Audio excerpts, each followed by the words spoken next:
우리가 종종 만사는 타이밍이라는 이야기를 하고 또 그 말이 상당히 맞는 말이잖아요. 타이밍이 굉장히 중요하죠.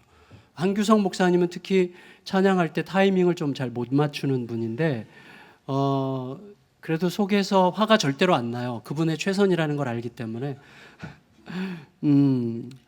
그래서 우리가 어떤 표현들을 하잖아요. 뭐 간발의 차이로, 뭐 이런 표현들, 때마침, 드디어, 약간 부정적으로는 하필이면 그때, 이런 이제 말들이 만들어지는 거죠. 그러니까 매우 의미 있는 어떤 일이 매우 의미 있는 어떤 것이 바로 그 타이밍을 통해 결정됐다는 표현이죠. 여러분, 만일에 내 의지와 상관없이 일어난 우연적 상황이 그게 부정적이건 긍정적이건 내 삶에 중대한 의미가 됐다면 우연적인 상황이 아니라 누군가가 의도적으로 타이밍을 그렇게 맞춘 거라면 타이밍 자체에 굉장히 중요한 메시지가 이미 담겨 있는 거죠. 가장 대표적인 예가 예수님께서 나사로가 죽었다는 소식을 들으셨을 때죠. 나사로가 병들었다는 얘기를 들었을 때죠. 나사로가 병들었다는 것을 마리아와 마르다가 예수님께 알린 것은 빨리 와서 좀 도와달라는 뜻인데 일부러 안 가셨어요. 시간을 지체하셨죠. 그리고 타이밍을 어디다 맞췄어요? 나사로가 죽을 때 맞추셨어요. 나사로가 죽은 다음에서야 가셨죠. 그래서 예수님은 그 평소에 굉장히 가깝게 지내셨던 나사로와 그 누이 둘, 그 가족들의 불평과 원망을 감수하고서라도 예수님께서 뭔가를 전달하시려고 하는 메시지를 분명하게 하신 거죠. 다시 말하면 예수님은 병자를 고치는 분이시긴 하지만 그 이상이시죠. 예수님은 병자를 고치시는 분을 뛰어넘어 죽은 자를 살리시는 부활의 주체라고 하는 것을 그들에게 보여주시기 위해서 타이밍을 일부러 그렇게 맞추셨어요. 따라서 예수님의 타이밍은 그 자체로 굉장히 중요한 의미가 있는 거죠. 그렇게 본다면 우리의 삶에서 하나님의 타이밍은 어떻게 보면 무의미한 지연도 아니고 또 무의미한 서두름도 아니죠. 그러니까 하나님의 타이밍에는 언제나 무의미한 이렇게 느려짐, 무의미한 연기, 무의미한 지연, 왜 이렇게 응답하시지 않는 거야? 언제까지 기다려야 돼? 라고 우리로 하여금 그렇게 원망 어린 말을 하게 할 만하더라도 하나님의 타이밍에는 무의미한 지연이 아닌 거라는 거죠. 무의미한 서두름도 없는 거죠. 하나님께 서두르실 때는, 하나님께서 지연하실 때는 항상 그 타이밍에 어떤 메시지가 있다는 거죠. 그걸 우리가 받아들이고 살아가는 게 믿음이죠. 여러분, 오늘 하나님의 파송을 받은 두 천사가 드디어 이제 소돔에 도착하는데, 소돔에 도착하는 타이밍이 의미 있어요. 저녁 때 도착했어요. 그리고 마침 롯이 소돔의 유일한 의인이었던 롯이 성문에 앉아있는 그 시간에 두 천사가 도착을 했습니다. 1절 상반절 같이 읽겠습니다. 1절 상반절 시작. 저녁 때에 그 두 천사가 소돔에 이르니 마침 롯이 소돔 성문에 앉아있다가 그랬어요. 여러분, 저녁이라는 건 뭐겠어요? 소돔의 실상을 보다 더 잘 파악할 수 있는 시간이죠. 저희 동네도 낮에는 평화로워요. 저녁 때가 되면 앞에 그 해장국집을 중심으로 이제 뭔가 이렇게 싸움도 있고 시끄러운 소리도 들리고 막 그러죠. 보통 저녁 때 뭐가 드러나죠. 그 도시의 어두움은 저녁에 주로 많이 드러나죠. 그래서 그 소돔의 실상을 훨씬 더 잘 파악할 수 있는 시간에 맞춰서 도착한 거죠. 그리고 동시에 소돔에서 유일한 의인이었기 때문에 구원받을 롯을 가장 적합하게 만날 수 있는, 롯과 만나 소통할 수 있는 바로 그 시간, 롯이 마침 소돔 성문에 앉아있는 그 시간에 도착했다는 거죠. 그러니까 이 두 천사가 소돔에 도착하는 그 타이밍 자체가 이미 소돔으로 향하는 그들의 뜻을 담고 있는 거죠. 소돔이 소돔이 멸망받는 게 왜 마땅한지, 그리고 롯이 왜 구원받을 대상인지를 이제 보이기 위해서 이미 그 타이밍에 맞춰서 방문했다는 것이죠. 아마도 롯은 소돔에서 그렇게 행복하지 않았던 게 분명하죠. 베드로후서에서 이미 증언했던 것처럼 롯은 신음했습니다. 그 소돔의 불의함으로 신음하고 고통을 당했죠.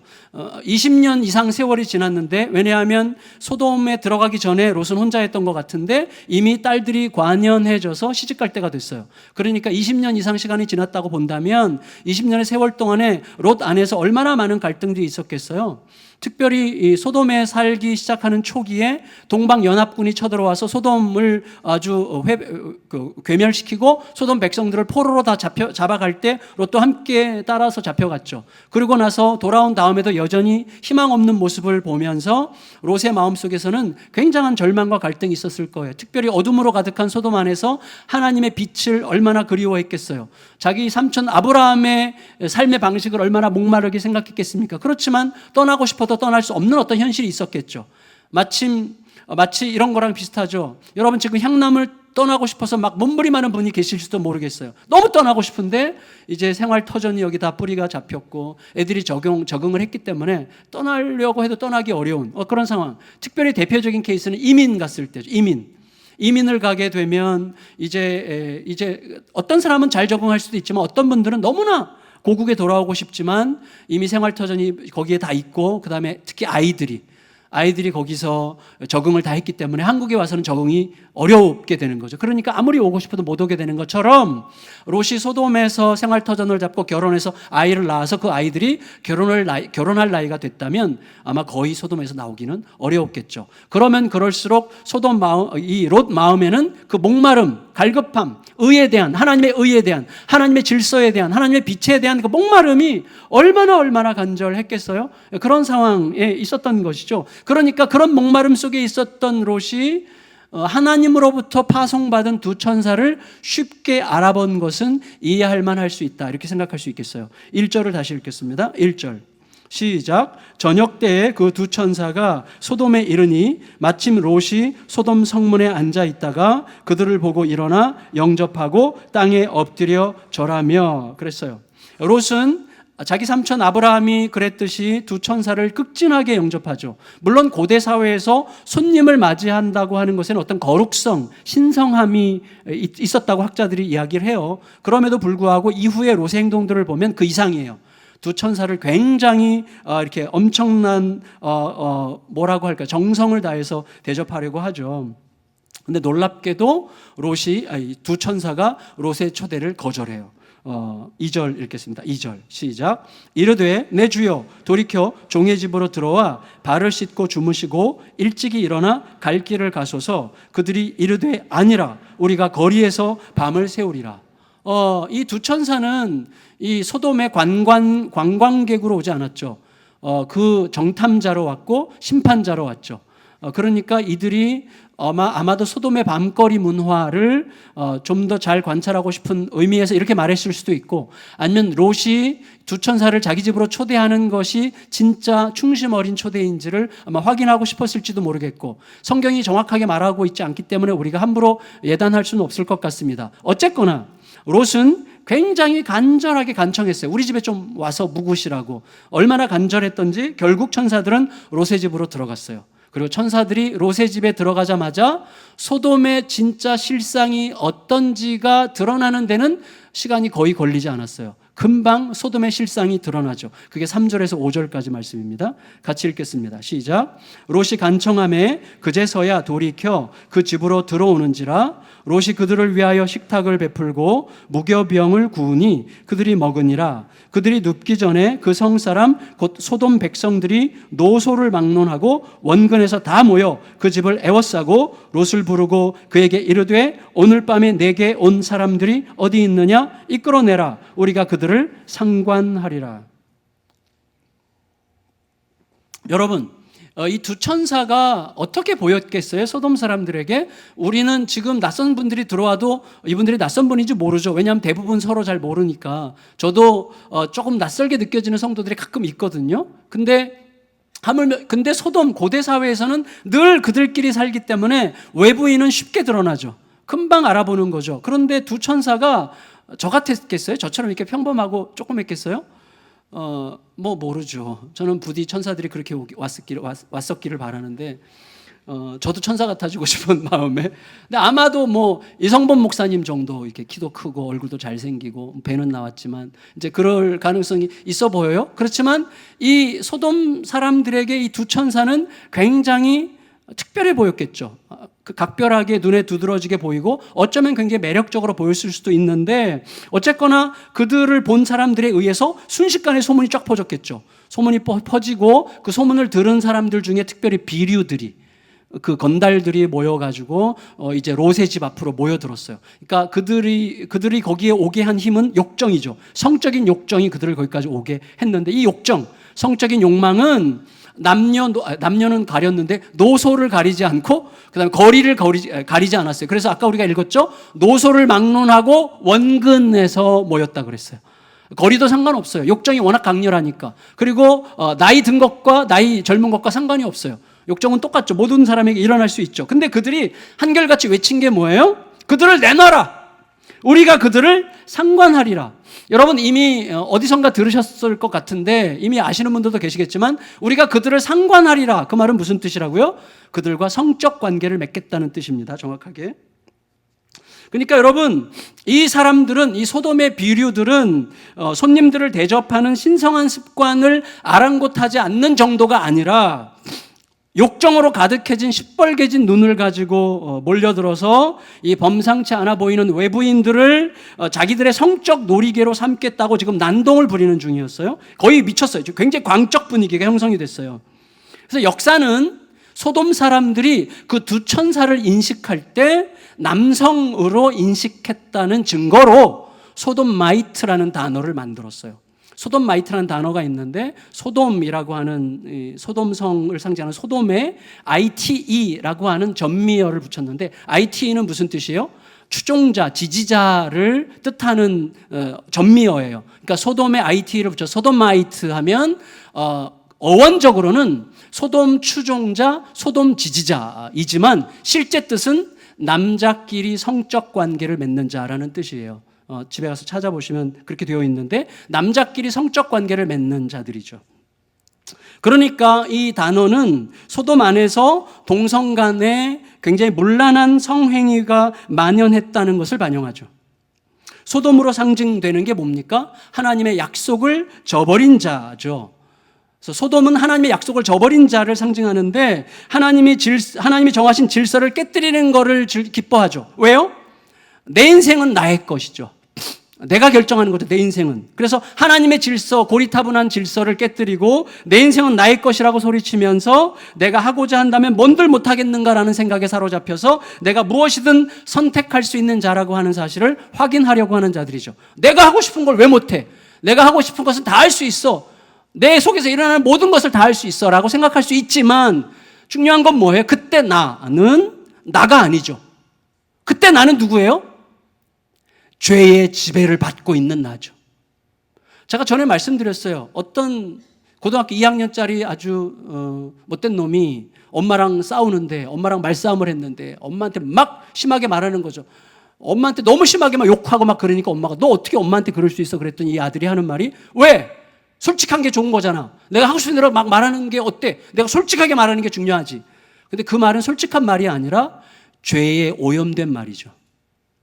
우리가 굉장히 착각하지 말아야 돼요. 우리는 솔직하고 있는 그대로라고 말하지만 사실은 죄에 오염된, 죄에 의해서 오리엔테이션 된 어떤 내 욕정을 이야기할 뿐이죠.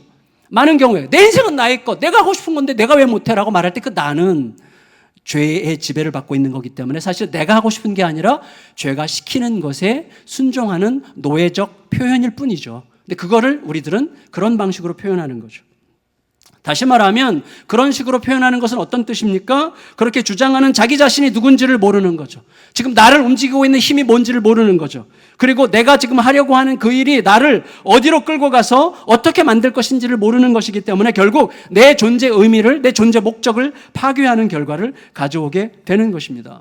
여러분, 이왕에 소돔 이야기가 나왔으니 간략하게 동성연애에 대해서 이렇게만 짚고 넘어갔으면 좋겠어요. 저는 보수적인 시각을 가진 사람들이, 저도 보수적인 사람 중에 하나지만 보수적인 시각을 가진 사람들이 너무 쉽게 동성연애자들을 징그러워하고 정죄하고 판단하고 상종 못할 인간이라 생각하고 그리고 막 벌레같이 느끼고 그리고 지옥 갈 자들이라고 생각하는 것에 대한 위험성을 먼저 말씀드리고 싶어요. 그 위험한 것입니다. 우리도 벌레였고요. 우리도 버림받을 자들이었고요. 우리도 그리스도 밖에 있을 때 죽임당할 자들이었어요. 그러니까 우리가 그런 시각을 가지면 안 되는 거죠. 그들이 하나님의 피조물입니다. 하나님은 그들도 구원하고 싶어 하십니다. 그 마음을 잃지 않는 게 되게 중요해요. 그렇지만 제가 이렇게 말씀드리고 싶어요. 자, 저는 한 아내의 남편이에요. 맞죠? 제가 한 아내의 남편이라는 사실은 누구도 부인할 수 없는 사실이에요. 동시에 또 하나의 사실이 있어요. 저는 종종 제 아내 외에 다른 여인들을 향한 성적인 욕망을 느낍니다. 그게 저예요. 둘 다 저의 사실이에요. 저의 팩트예요. 제가 한 아내의 남편이라고 하는 사실과 그다음에 제 아내 외에 다른 여인들을 향한 성적 욕망이 일어난다는 것도 사실이에요. 그렇지만 제가 한 아내의 남편이라고 하는 사실은 내 안에 다른 여인들을 향한 성적 욕망이 존재한다는 사실보다 비교할 수 없이 더 중대한 진실이죠. 이게 깨지면 다 망가지는 거죠. 맞죠?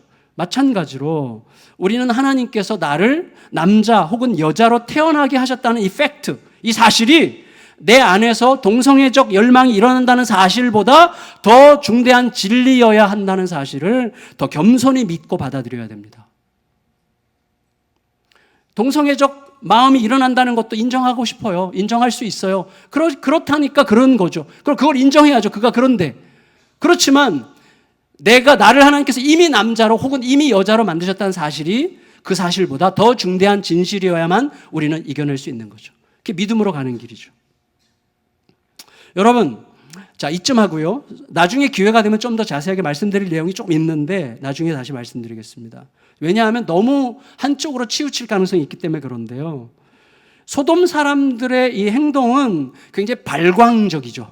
굉장히 발광적인 이들의 어떻게 보면 발작적인 행동이죠. 그들의 행동에 대한 롯의 반응을 보면 롯은 틀림없이 이 두 천사를 절대로 함부로 대하면 안 된다고 생각한 게 분명하죠. 6절, 7절, 8절 읽겠습니다. 6절, 7절, 8절 시작. 롯이 문 밖에 무리에게로 나가서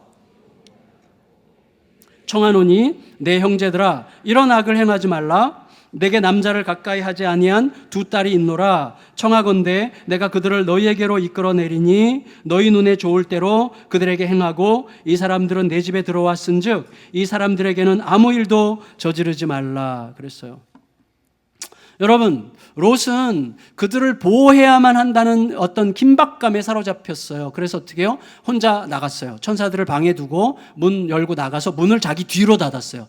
나는 어떻게 하든지 괜찮아. 이 천사들 건드리지 마. 이렇게 얘기한 거죠. 그리고 어떻게 했어요? 그 소돔 사람들 지금 거의 광적인 분위기고 무슨 말을 해도 듣지 않을 만한 분위기인데 그들에게 이거 틀렸어라고 얘기했어요. 이렇게 하면 안 돼.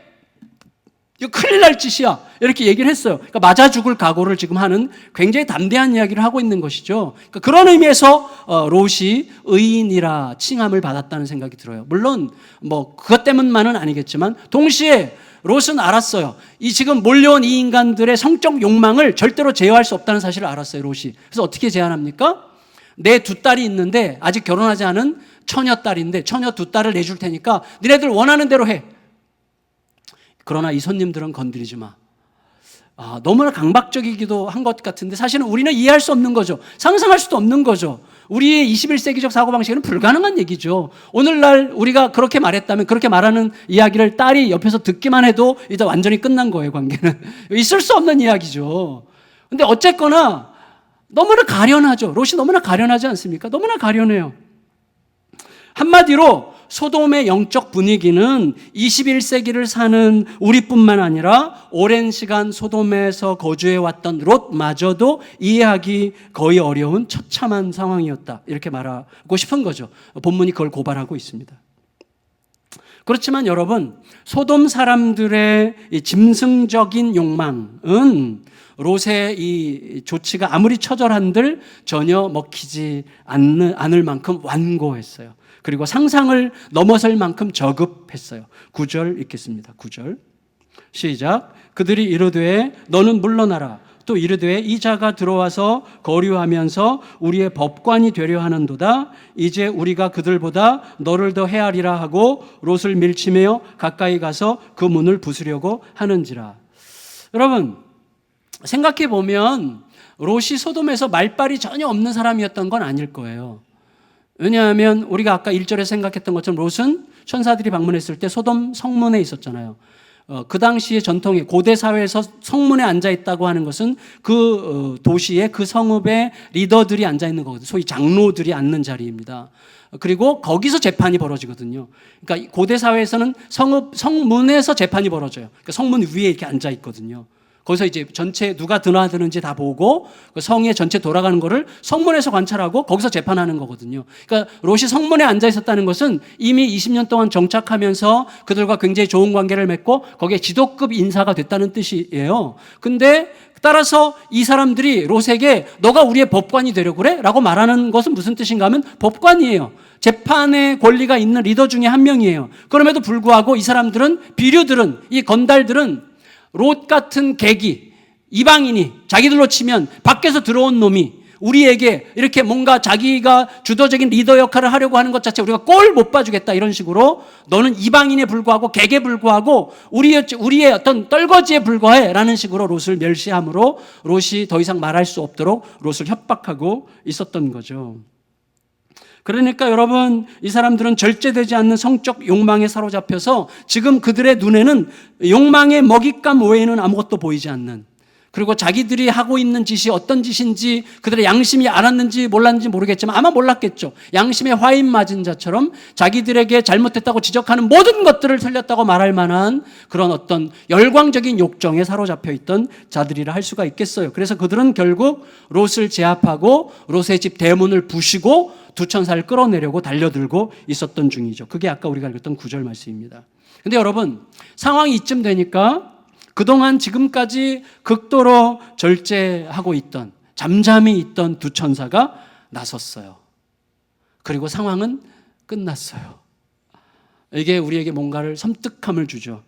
여러분, 천사들은 연약한 존재처럼 왔지만 천사들이 나서자마자 이 소돔의 비류들, 곧 땅의 존재들은 하늘의 존재들을 아예 상대할 수 없을 만큼 초라하고 무기력할 뿐이었다는 사실이 순식간에 드러납니다. 상대가 안 돼요, 아예. 10절, 11절 읽겠습니다. 10절, 11절. 시작. 그 사람들이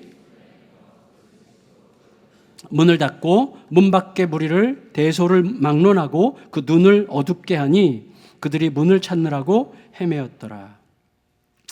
더 이상 그들은 뭘 어떻게 할 수 없었어요. 그냥 눈 가리면, 눈 안 보이게 하면 끝이죠. 결국 이 짧은 에피소드 속에서 우리가 확인할 수 있는 건 뭐죠? 이런 거죠. 하나님과 하나님께 속한 하늘의 존재들이 이 땅에서 벌어지고 있는 온갖 불의함에 대하여 잠잠한 이유는 절대로 무기력해서도 아니고 안일해서도 아니라는 게 분명해지는 상황이죠. 무기력하지 않습니다. 아니라는 것도 아닙니다. 다만 뭐예요? 타이밍이죠. 타이밍일 뿐이에요. 여러분, 하나님께서 잠잠히 기다리고 계시다는 것은요, 결국 타이밍의 문제일 뿐이에요. 동시에 하나님의 오랜 기다림의 자비하심이 빛나는 시간일 뿐이죠. 결코 하나님의 무능함과 안일함이 드러나는 시간이 아닙니다. 우리들은 너무 오래 기다리게 되면, 타이밍이 안 맞으면 하나님의 무능함을 이야기하고 싶어지고 하나님께서 너무 안일하신 거 아닌가, 하나님께서 너무 무책임한 거 아닌가, 이런 식으로 생각하게 마련이지만, 그러나 이런 말씀을 통해서 우리가 여전히 하나님은 무기력하지도 않고 안일하지도 않으시다는 사실을 확인해야 되는 것입니다. 다만 하나님의 오랜 기다림의 자비가 빛나는 하나님의 타이밍을 말해야 되는 시간이라고 하는 것이죠. 여러분, 우리가 알고 있어요. 겟세마네 동산에서 자기 스승이 잡혀갈 위기에 처했을 때 베드로가 칼을 휘둘렀죠. 그때 예수님께서 마태복음 26장에서 뭐라고 말씀하셨습니까? 너는 내가 내 아버지께 구하여 하늘에서 12군단도 더 되는 군대를 보내시라고 내가 요청드릴 수 없는 줄 아느냐? 내가 그럴 수 있다, 이렇게 말씀하셨어요. 여러분, 12군단이라면 당시 로마의 군대의 형편에 비추어 보면 7만 2천 명인데, 여러분, 지금 2명의 천사가 소돔의 그 악한 무리들을 단번에 무기력화시켰다면 7만여 명의 하늘의 군대는 무제한적 능력을 우리들에게 상징하는 것이죠. 하지만 하나님은 결정적인 상황이 아닌 한 그 힘을 감추시죠. 결정적인 상황이 아닌 한 그 힘을 감추세요. 왜? 세상에 대한 하나님의 계획은 강력한 힘과 권력으로 세상을 바꾸시는 게 아니죠. 그건 너무나 쉬운 방법이죠. 여러분, 우리 아이들을 말 잘 듣게 하는 방법은 쉬워요. 물론 그것도 어렵지만 매드는 게 힘든 이유가 뭐예요? 매가 아이들을 다스릴 수 없기 때문이기도 하지만 동시에 매드는 자체가 힘드니까 힘든 거죠. 여러분, 매를 들고 어릴 때부터 애들을 그냥 완전히 짓밟아가지고 말 듣게 하는 것은 저는 가능하다고 생각이 돼요. 그러나 그건 아이들을 변화시킨 게 아니잖아요.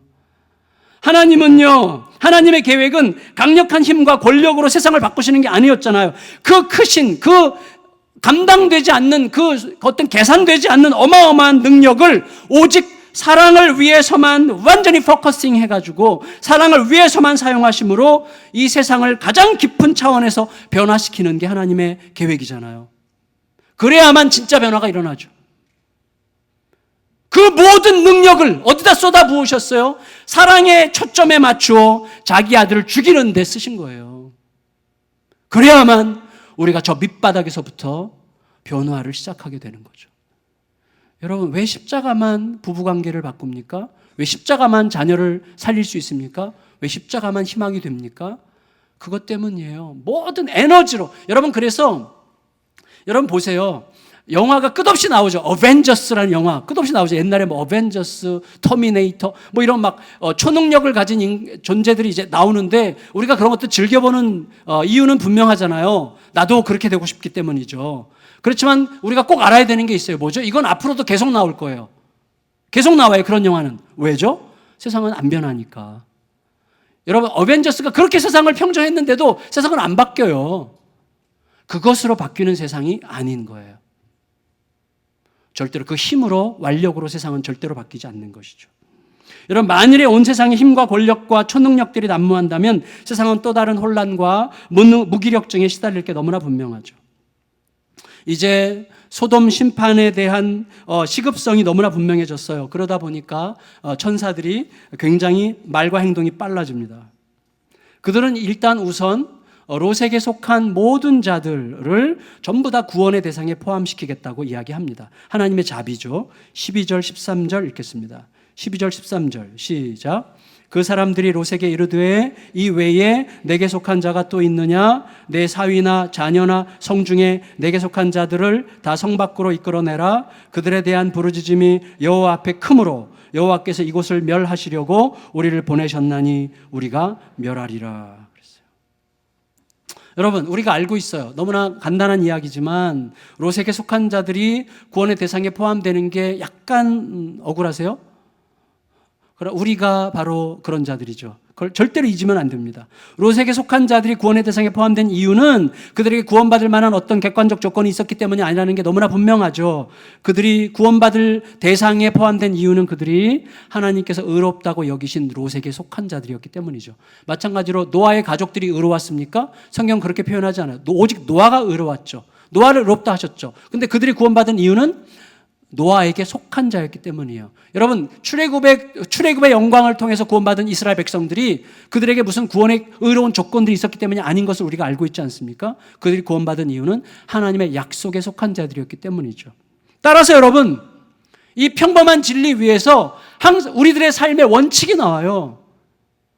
우리들의 삶에서 항상, 우리의 가슴에서 항상 등불처럼 빛나야만 하는 것은 뭡니까? 내가 어떻게 해야 하나님의 자비를 얻어낼 수 있는가 하는 질문이 아니에요. 그건 우리가 해야 될 질문이 아닙니다. 나는 나에게 이미 임한 하나님의 자비에 어떻게 대답하고 있느냐가 우리 마음속에서 떠나지 않아야 될 질문이죠. 여러분, 저와 여러분들이 이미 이 자리에 있다고 하는 사실 자체가 바로 그것을 말하는 거예요. 이미 임한 하나님의 자비가 아니라면 우리가 여기에 왜 있겠습니까? 어떤 형태로건 우리에게 하나님의 자비가 온 거예요. 그 자비로 인해서 우리가 이 자리에 있게 되었는데, 따라서 우리들은 어떻게 함으로써 하나님의 더 많은 자비를 얻어낼 수 있는가가 아니라 우리의 질문은 지금 나의 눈빛이, 지금 나의 행동이, 저 사람과 관계 맺는 방식이, 지금 나의 마음이 하나님의 이미 임하신 자비를 반영하고 있는가? 그리고 나는 나에게 이미 임한 하나님의 자비에 제대로 대답하고 있는가 하는 것만이 내 안에서 끝없이 솟아올라야 되는 바로 그 질문입니다. 그게 우리 가정을 살리는 거예요. 우리 관계를 새롭게 하는 거예요. 그게 나를 진짜로 자유케 하는 거예요. 지금 나의 마음이, 지금 나의 눈빛이, 지금 나의 모든 삶의 태도들이 나에게 이미 임하여 나에게 모든 것을 주신 아버지의 자비를 반영하고 있고 그 자비에 제대로 대답하고 있는 것인가를 끝없이 물어야만 하는 것이죠. 이것이 우리 안에서 끝없이 솟아오르는 질문이어야만 합니다. 그런데 여러분, 하나님의 그 넘치는 자비에도 불구하고 그 넘치는 자비마저 거절하는 자들이 있기 마련이에요. 14절 읽겠습니다. 14절 시작. 롯이 나가서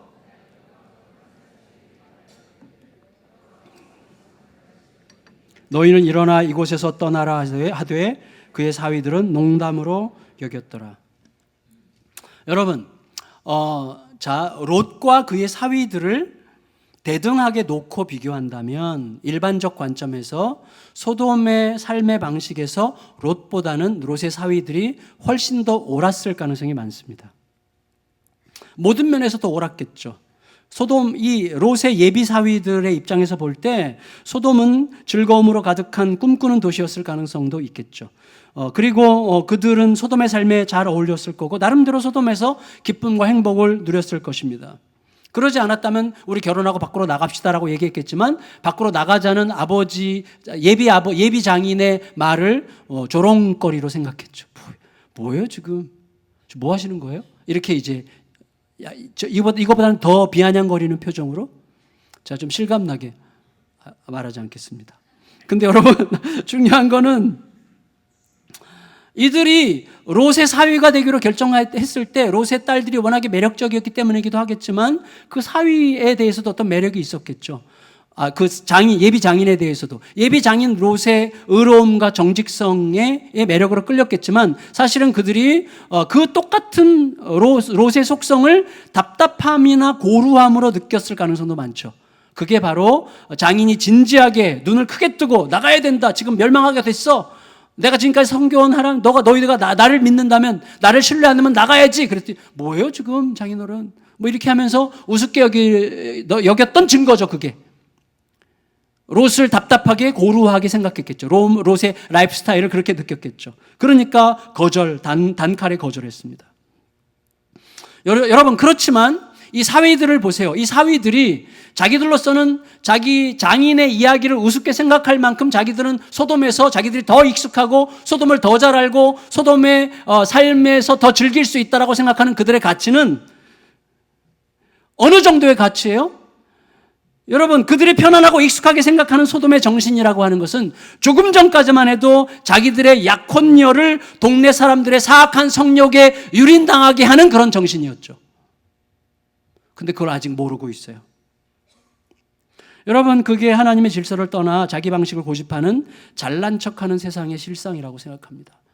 굉장히 뻑이고 잘난 척하고 굉장히 객관적인 것처럼 이야기하고 굉장히 그게 더 옳은 것처럼 주장하지만 사실은 그 주장, 똑같은 주장으로 인해서 어디선가는 누군가가 죽어가고 있고 누군가가 어둠에서 헤매고 있는 거죠. 똑같은 그 주장에 의해서. 결국 그들이 롯보다 더 옳다고 주장할 수 있는 때는 언제까지예요? 하늘에서 불비가 내리기 전까지죠. 불비가 내리기 시작하면 그들이 스스로 옳다고 여겼던 모든 주장들은 한순간에 오류와 거짓과 허무가 되겠죠. 이제 소돔 심판의 임박성을 절감한 천사들의 마음이 조급했어요. 그래서 동트기 전에 빨리 가족들 데리고 밖으로 나가라 라고 롯을 재촉했는데 롯이 계속 지체해요. 15절 16절 읽겠습니다. 15절 16절 시작. 동틀 때 천사가 롯을 재촉하여 이르되 일어나 여기 있는 내 아내와 두 딸을 이끌어내라. 이 성의 죄악 중에 함께 멸망할까 하노라. 그러나 롯이 지체하매. 거기까지요. 여러분 흥미롭죠? 지금 천사들의 초점은 땅의 구원이에요. 이 땅의 구원받을 자를 구원하려고 하는 거예요. 그런데 땅의 구원에 대해서 땅보다 하늘이 더 조급해요 지금. 왜 그렇죠? 땅은 땅에 사는 우리를 상징하죠. 우리는 어때요? 심판의 이야기를 알아요. 그리스도가 올 것을 알아요. 그리고 마지막 뭔가가 어떤 결과가 올 것을 알아요. 그렇지만 언제 알죠? 왔을 때 알아요. 그래서 오기 직전까지도 안 올지도 모른다고 생각하는 방식으로 오늘을 즐기고 싶어 하는 거죠. 그게 우리들의 삶이에요. 그래서 예수님께서 뭐라고 말씀하셨어요? 소돔과 고모라가 멸망할 때 그들이 사고 팔고 집 짓고 시집가고 장가가다가 망했다 그랬어요. 그들이 사는 일상이 계속되던 중에 갑자기 왜? 그 불비가 내리는 현실을 보기까지는 그게 안 올지도 모른다는 생각 속에 살아가는 거예요. 근데 그게 올 수 있다는 생각은 무엇에 의해서 결정됩니까? 그 말을 믿을 때죠. 근데 그 말을 어떻게 믿어요? 그 말을 하신 하나님이 내 안에서 얼마나 확실한 분인지가 확인해질 때 믿을 수 있죠. 다시 말하면 현실에 대하여 내가 붙드는 힘보다 나의 삶을 지배하시는 하나님이 내 안에서 더 크고 선명할 때라야 그분이 하시는 말씀을 붙들고 현실을 붙들 수 있는 내 힘을 놓고 그분에게로 달려갈 수 있는 거예요. 그게 믿음의 삶이죠. 근데 여러분, 롯은 아무것도 챙겨나가지 못하는 자기 현실에 깊은 미련을 느꼈던 것 같고, 더 깊은 미련은 롯의 아내가 느끼고 있었죠. 그래서 막 미적미적하고 이걸 어떻게 두고 가? 이거는 그때 우리 결혼할 때 당신이 줬던 거고, 이 장은 이 자개, 이 안에 들어있는 자개가 얼마짜리인데 뭐 이렇게 얘기하면서 막 시간 끄는 거예요. 약혼자들을 두고 갈 수 없어서 울부짖는 딸들. 이제 조금 있으면 결혼할 건데 인간들 두고 어떻게 가? 막 이렇게 했겠죠. 그렇게 했겠죠. 여러분, 다시 말하면 이거예요. 좀 아까 말씀드렸지만 코앞에 다가온 심판 앞에서도 재물과 사람 관계라고 하는 것은 여전히 잡아끄는 힘이 너무나 세죠. 왜요? 재물과 내가 맺고 있는 어떤 이 땅에서의 모든 관계들은 지금 내가 손에 쥐고 있고 누리고 있다고 확신할 수 있는 거지만 심판은 실제로 그것이 내 머리 위로 쏟아지기 전까지는 확신하기 어려운 거기 때문이에요. 그래서 여러분, 하나님을 알아가는 게 생명이에요. 하나님이 더 알아가고 하나님이 더 내 안에서 선명해지셔야 그의 말씀이 현실을 붙드는 내 힘보다 더 강하게 나를 끌어서 나로 하여금 하나님의 현실 속으로 들어가게 하는 거예요. 그렇지 않으면 나는 여전히 내 욕망의 현실에서 죽어가는 뿐이죠. 그게 하나님의 자비죠. 천사들은 더 이상 기다릴 수 없다고 판단해서요, 이제 롯과 그의 두 딸과 아내의 손을 잡아 끌고 넷을 잡아 끌고, 그러니까 천사가 양손에 하나씩 잡아 끌고 밖으로 나가버렸어요. 16절 읽겠습니다. 16절 시작. 그러나 롯이 지체함에 그 사람들이 롯의 손과 그 아내의 손과 두 딸의 손을 잡아 인도하여 성 밖에 두니 여호와께서 그에게 자비를 더하심이었더라. 여러분, 이거예요. 무슨 말인가 하면 천사들의 열정이 아니라 하나님의 자비예요. 자, 저를 보세요. 우리의 삶에서 일어나는 모든 은혜의 순간순간들, 지금 내 삶을 둘러싸고 있는 은혜로운 환경들, 현실이 나에게 다가오면서 하나님의 은혜를 알게 해주는 현실들, 어떤 사람, 어떤 일들, 이 모든 것들은 결국 그것이 아니라 하나님의 행동들이라는 거예요. 지금 천사들의 잡아끄는 행위를 하나님의 자비라 부르고 있어요.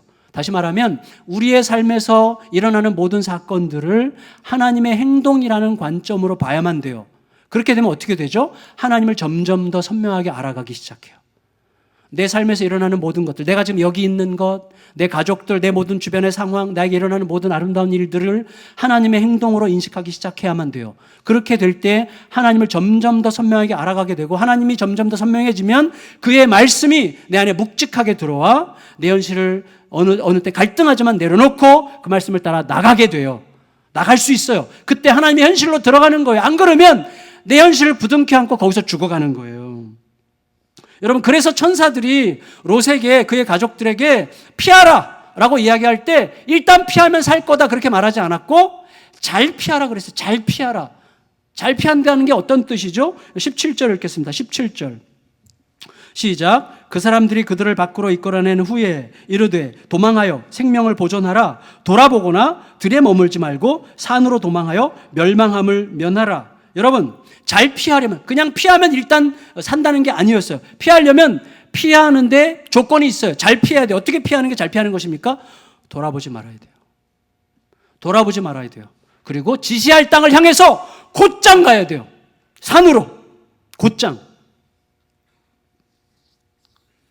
여러분, 이게 이제 마지막 우리가 살펴볼 굉장히 중요한 면이라고 생각이 듭니다. 전에 제가 미국의 경제학자 제러미 리프킨이라는 분의 말을 인용한 적이 있어요. 제가 그 책을 참 재밌게 읽었는데, 유러피안 드림이라고.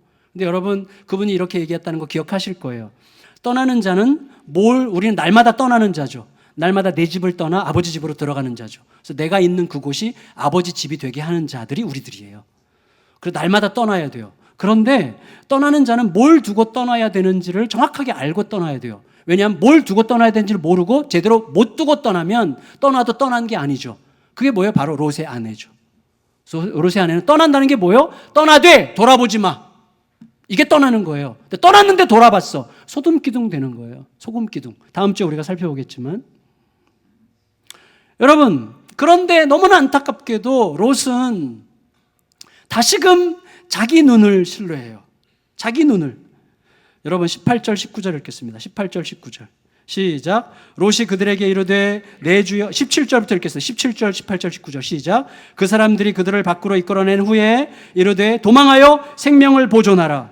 돌아보거나 들에 머물지 말고 산으로 도망하여 멸망함을 면하라. 롯이 그들에게 이르되 내 주여 그리 마옵소서. 주의 종이 주께 은혜를 입었고 주께서 큰 인자를 내게 베푸사 내 생명을 구원하시오나 내가 도망하여 산에까지 갈 수 없나이다. 두렵건대 재앙을 만나 죽을까 하나이다. 주여. 여러분, 이게 저는 제 모습을 보는 것 같아요. 우리 모두의 모습이죠. 여러분, 롯은 과거에 삼촌 아브라함과 헤어질 때 어떻게 했어요? 자기 눈을 들어 소돔 온 들판을 바라볼 때 너무 아름답고 풍족해 보였기 때문에 그 땅으로 갔죠. 그 땅이 속성이 뭔지를 보기 전에 그 땅의 아름다움과 화려함을 보고 그리로 쫓아갔어요. 근데 내 눈을 들어 내 염려와 두려움과 근심과 내 판단과 내 생각을 의지하려고 하는 그 눈을 아직도 버리지 못했어요. 그래서 하나님께서 천사들을 통해서 산으로 가라 라고 말씀하셨는데 그 말에 자기를 맡기지 못해요. 왜? 눈을 들어 산을 보니까 너무 멀어. 가다가 죽을 것 같아. 그리고 산이 너무 위험해 보여. 못 가겠습니다. 그러는 거예요. 못 가겠습니다.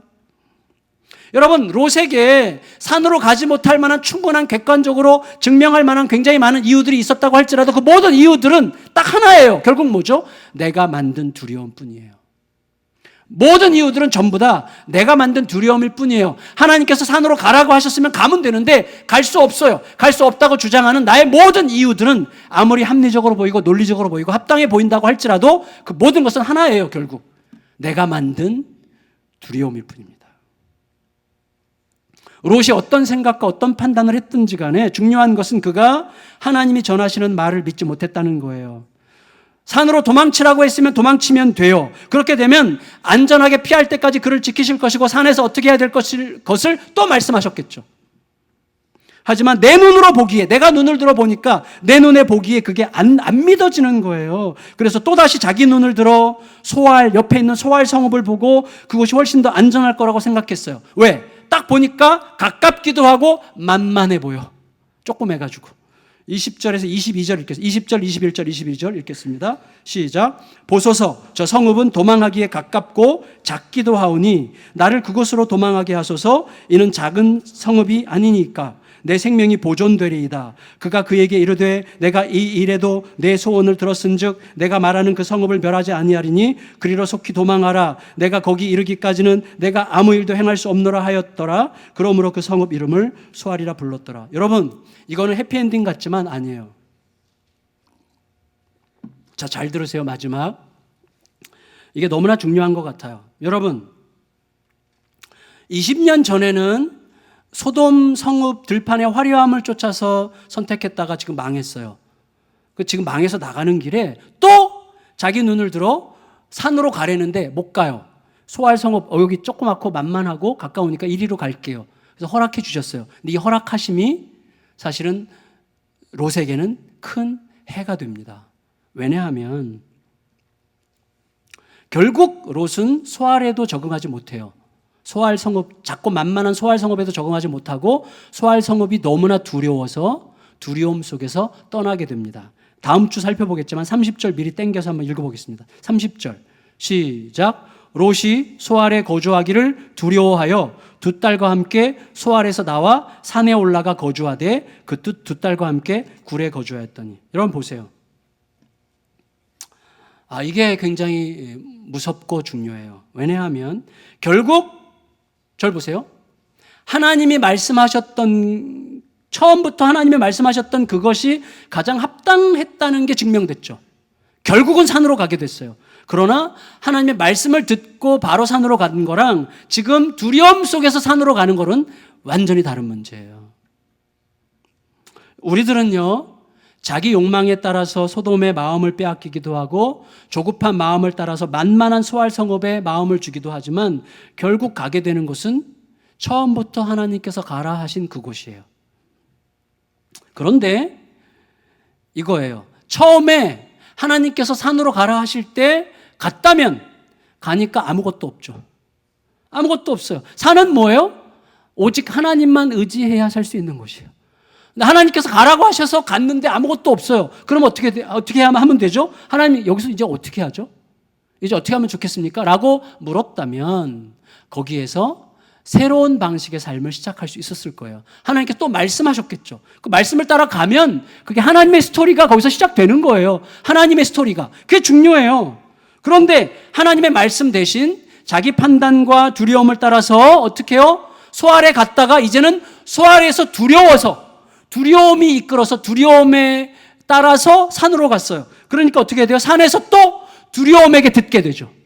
하나님께 귀를 기울이기보다 두려움에게 귀를 기울여요. 두려움이 말해주는 건 뭡니까? 산에 두 딸이, 우리 아빠랑 우리 두 딸밖에 없는데 우리가 어떻게 이제 다음 세대를 이어가나? 이 두려움이 그래서 뭐라고 말을 걸었어요? 할 수 없다. 아빠와의 사이에서라도 자식을 낳아야 되겠다. 그래서 아빠 술 먹이고 술 취한 아빠에게 차례로 들어가서 두 딸이 전부 다 임신해가지고 아이를 낳잖아요. 그게 모압과 암몬이란 말이죠. 그렇게 되는 거예요. 두려움이 가르쳐 주는 거죠. 두려움의 논리예요, 그게. 그게 두려움의 설득이에요. 하나님으로부터 듣지 않으면 두려움으로부터 듣게 되어 있습니다. 그게 무서운 거예요. 굉장히 합리적으로 보이고 합당해 보여도. 그래서 오늘날 요르단의 선조들이죠. 모압과 암몬이. 중동 지역의 많은 문제들이 그것과 연관되어 있을 수밖에 없다고 우리가 느낄 수 있죠. 여러분, 하나님의 말씀이 두려움으로 가득한 내 판단보다 옳습니다. 아멘? 근데 옳은데 못 따라요. 왜? 하나님이 내 안에서 그렇게 작으시기 때문이에요. 그래서 하나님을 계속 알아가야 돼요. 하나님을 알아가려면 어떻게 해야 돼요? 내 모든 삶에서 일어나는 사건들을 하나님의 자비의 관점으로, 하나님의 행동의 관점으로 계속해서 보는 습관이 우리에게 있어야 돼요. 그래서 큐티를 하려는 거예요. 큐티. 진짜 나가시면서 큐티책 다 구입해서 하셔야 됩니다. 말씀 없이 어떻게 살아요, 우리가. 결국 성경의 역사는 뭐예요? 성경의 역사는 말씀으로 창조하신 하나님으로 시작해요. 성경은. 그리고 말씀대로 오실 하나님으로 끝나요. 그 중간에는 말씀을 버린 우리들의 두려움으로 꽉 차 있어요. 근데 그 두려움 한가운데를 뚫고 말씀이신 예수 그리스도가 오신 거예요. 그래서 우리들의 삶은 말씀이신 그리스도를 붙들고 그를 믿고 그에게 나를 던져 그의 말씀이 나의 전부가 되도록 예수로 살아가는 삶으로 부름받고 있는 중이죠. 그때 우리들의 삶에서 하나님의 놀라운 이야기들이 시작되는 것입니다. 바로 지금 성도 여러분, 두려움에, 염려에, 근심에, 불안에 사로잡혀 계시다면 그들이 하는 말들이 얼마나 큰 소리입니까? 불안과 근심과 염려와 두려움과 이 조급함, 이런 것들은 소리가 정말 커요. 엄청 큰 소리로 말하죠, 우리에게. 그리고 때로는 굉장히 논리적이고 합리적이고 그럴듯해요. 그런 것들을 우리가 거절할 수 없어요. 너무나 크게 들리니까, 설득력 있게 들리니까. 그러나 잠시 내려놓고 하나님 앞에 들어야 돼요. 하나님 앞에. 제가요, 삶이 복잡하고 막 힘들고 막 뭐가 어떻게 될지 막 모르겠고 막 그렇게 되면 어떻게 되죠? 내가 분노로부터 들어요. 상한 마음으로부터 들어요. 염려와 두려움으로부터 들어요. 약한 자존감으로부터 들어요. 그러면 그때부터 계속 얽혀들기 시작하는 거예요. 그때 멈추고 잠깐 밖에 나가서 하나님으로부터 들어보세요. 하나님은 반드시 말씀하십니다. 반드시. 그리고 그 말씀이 나를 살게 하는 거예요. 여러분, 말씀이 나를 산으로 이끌면 산으로 가면 돼요. 중요한 것은 그 산이 나를 살리는 게 아니라 산으로 가라 하신 하나님이, 그리고 그 하나님께서 거기에서 또 하실 말씀이 나를 살게 할 것입니다. 그러면서 하나님의 백성의 위대한 삶, 세상이 감당치 못하는 삶이 펼쳐지는 거예요. 그 삶으로 초대받은 여러분들, 그 삶을 외면하지 마시고 그 삶 속에서 그 길을 따라서 여러분들 가장 가까운 부부관계에서, 그리고 자녀와의 관계에서, 여러분들 삶의 모든 구체적인 삶의 현장에서 바로 하나님이 여기서 일하시고 계시다는 사실을 구체적으로 입증받고 증명하고 증거하는 삶을 살아가는 저와 여러분들이 다 되시기를 예수님의 이름으로 축원합니다. 축원합니다. 다 같이 일어나셔서 주 품에 품으소서 찬양하시겠습니다.